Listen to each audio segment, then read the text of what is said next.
Hi, my name is Anthony. I'm going to be doing my TED Talk on ethical dilemmas. Basically, an ethical dilemma is any problem that you come across in which the options that you have are all equal in some manner. And they're in almost every field. There's bioethics, medical ethics, engineering ethics, and they're in real life as well.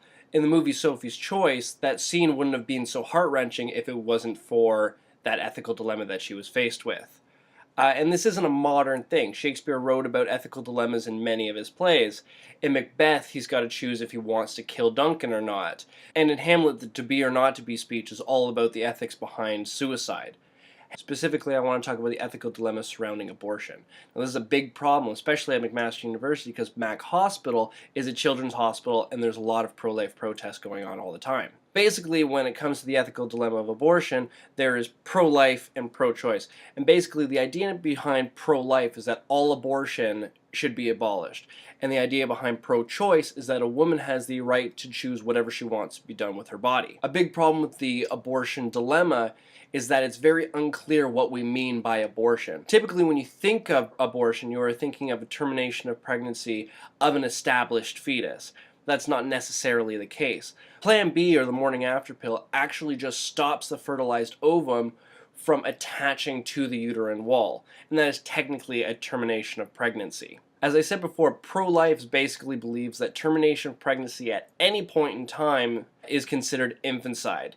And this poses a big problem because we don't really understand when life starts. Some people believe that the detection of a fetal heart pulse is actually the discriminating factor of life. That's really dependent on the quality of your ultrasound system.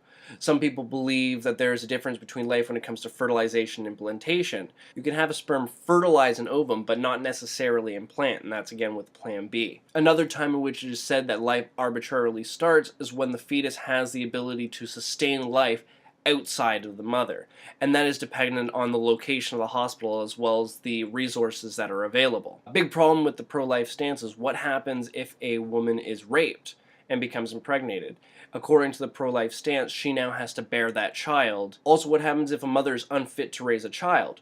When does the potential quality of life for this child become so poor that it's considered neglect? And what if the mother's life becomes so endangered that terminating the pregnancy actually can save her life? At what point does the fetus's life actually outweigh the mother's life? But when it comes to pro-choice, the idea is that the mother has the ability to choose whether that's to terminate the pregnancy or to continue it. With free choice abortion, that can also lead to sex-selected abortion. What if it becomes known that the child has a mental or physical defect and then the mother wants to abort the baby at that point? Is it morally ethical to terminate the pregnancy once you have that information? The pro-choice stance is actually more in line to what doing right suggests as being ethical in practice. If the fetus is considered a person, that fetus has no right to piggyback on somebody else's health. It's the same logic with blood transfusions and organ transplants. Having said that, a lot of people believe that once a woman becomes pregnant, she is morally responsible to protect that fetus. Like all moral stances, there is no correct answer, and even if there was, it would most likely be a combination of the pro-life and the pro-choice. It needs to be realized that whether or not a woman sides with pro-life or pro-choice,